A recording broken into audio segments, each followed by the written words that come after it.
में फंस गए हैं। जो बच गए वो पीछे हट गए।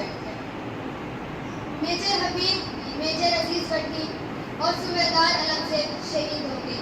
इन्ना लिल्लाहि व इन्ना इलैहि राजिऊन।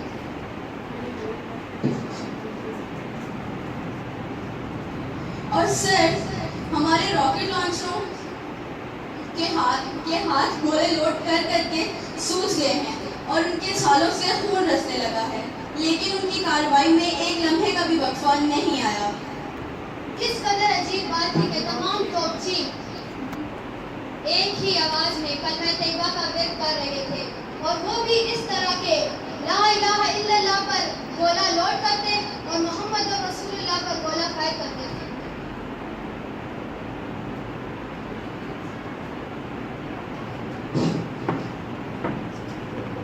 22 सितंबर 1965 जंग बंद हो गई है। फौजों को वापस लौटने का ऑर्डर आ चुका है। इन बुज़दिलों ने जंग शुरू भी खुद ही की थी और अब अक़वाम मुत्तहिदा से कहकर बंद भी खुद ही करवाई है।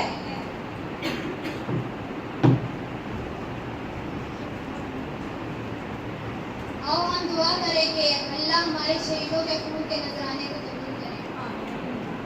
बरकी के महाज पर मेजर हबीब, मेजर अजीज भट्टी, सूबेदार आलिम ज़ेब और सूबेदार असलम ने कमाल शजाअत का मुजाहिरा पेश करते हुए जामे शहादत नोश किया और सूबेदार शेर दिल, कैप्टन नजीर अहमद, सिपाही फजले हुसैन और इन जैसे सैकड़ों गाजियों ने सर धड़ की बाजी लगा दी।